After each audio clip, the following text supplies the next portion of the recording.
नमस्ते। आपके सामने रखे हुए कंप्रेसर को आपने रेफ्रिजरेटर के पार्ट्स वाले वीडियो में भी देखा होगा। इस वीडियो में हम ये देखेंगे कि कंप्रेसर के अंदर क्या पार्ट्स होते हैं, वो कैसे दरअसल चलता है और अन्य जानकारी उसके बारे में जानेंगे। तो आइए देखते हैं। कंप्रेसर रेफ्रिजरेशन सिस्टम का एक महत्वपूर्ण कंपोनेंट है। ये आपके सील सिस्टम में प्रेशर डिफरेंस बनाने का काम करता है, जिसके कारण आपका रेफ्रिजरेंट सील सिस्टम में सर्कुलेट करता है। अब हम कंप्रेसर के अंदर जो पार्ट्स होते हैं वो देखेंगे। कंप्रेसर को के अंदर देखने के लिए आपको कंप्रेसर को काटना पड़ता है। मूल सुविधा के लिए हमने कंप्रेसर का हेड पहले से ही काट के रखा है। कंप्रेसर को काटने के बाद आपको अंदर ऐसे चीजें दिखेगी। तो जैसे आप देख सकते हैं, कंप्रेसर दो पार्ट्स में बना रहता है, एक इंजन और दूसरा मोटर। तो ये इंजन जैसे दिखने वाला पार्ट एक्चुअली कंप्रेसर का पंप है। ये रेफ्रिजरेंट को अंदर खींचता है, इस सिलेंडर में भर लेता है और फिर प्रेशराइज करके इसमें से बाहर निकलता है। तो ये चीज करने के लिए उसको मोटर की जरूरत पड़ती है। मोटर क्रैंकशाफ्ट को घुमाता है, जिसके वजह से कनेक्टिंग रॉड से आपका पिस्टन ऊपर और नीचे जाता है। जब वो नीचे आता है तो वो रेफ्रिजरेंट को अंदर खींचता है, क्योंकि सिलेंडर में वैक्यूम बन जाता है। फिर ये पिस्टन जब ऊपर जाने लगता है तो यहाँ पे प्रेशर डेवलप होने लगता है और फिर एक हाई प्रेशर बनने के बाद वाल्व ओपन हो जाता है और एक हाई प्रेशर रेफ्रिजरेंट बाहर निकलता है और फिर इन ट्यूब्स में से बाहर होते हुए आपके कंडेंसर के पास जाता है। तो अगर इस कंप्रेसर को देखें तो कंप्रेसर में 3 पोर्ट्स दिखेंगे आपको। ये पोर्ट सक्शन का काम करता है, दूसरा पोर्ट डिस्चार्ज का काम करता है। कभी भी सक्शन का पोर्ट डिस्चार्ज के पोर्ट से बड़ा रहेगा डायमीटर में। उसके अलावा जो तीसरा पोर्ट है, ये आपके गैस चार्जिंग के लिए यूज होता है।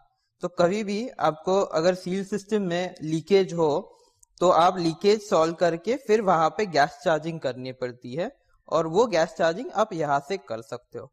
उसके अलावा कंप्रेसर सक्शन साइड पे कितना प्रेशर बना रहा है वो भी आप यहाँ पे देख सकते हो।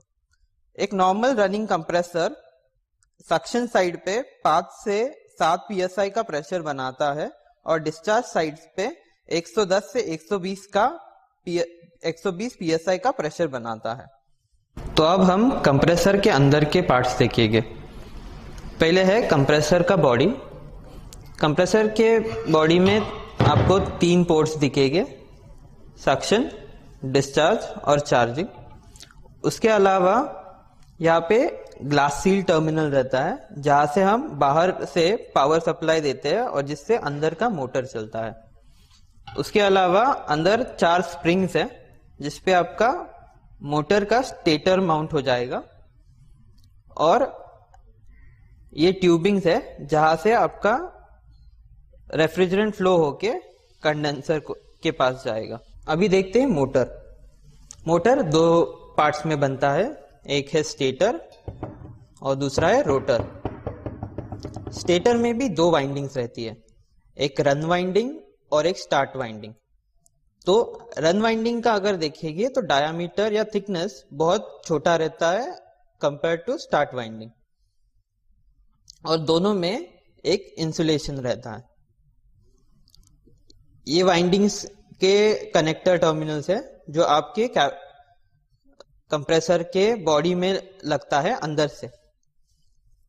यहाँ पे 2 फेज लाइन रहेगी और एक न्यूट्रल लाइन रहेगी, एक रन वाइंडिंग के लिए, एक स्टार्ट वाइंडिंग के लिए, और ये कॉमन। स्टेटर के अंदर में ये रोटर फिक्स होता है,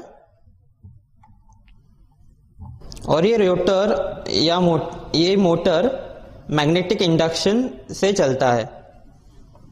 तो कंप्रेसर में 2 पोल इंडक्शन मोटर यूज किया जाता है।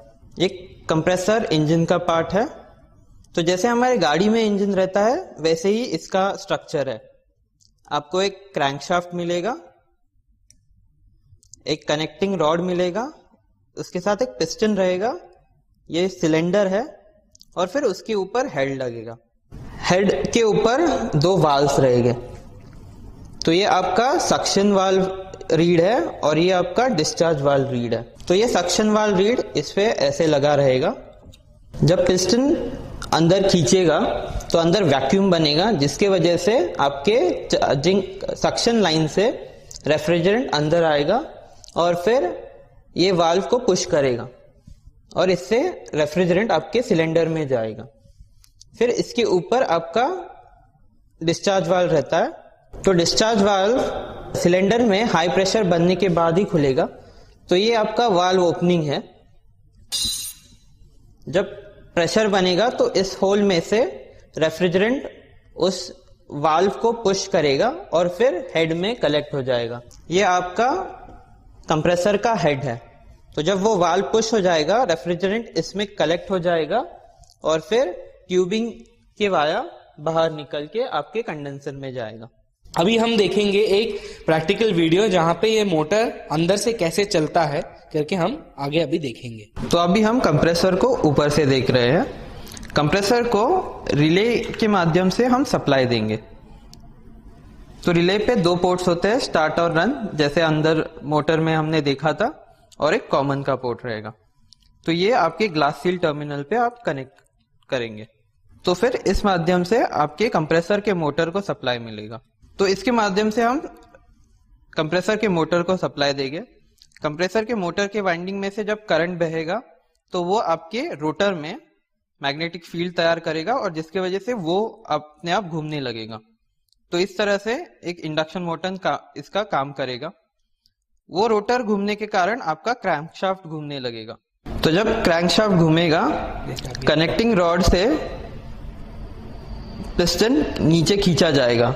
ये जब नीचे खींचा जाता है तो आपका रेफ्रिजरेंट जो इवापोरेटर से आपके सक्शन लाइन पे कनेक्ट होता है उसमें से खींचा जाएगा और आपके सिलेंडर में कलेक्ट हो जाएगा।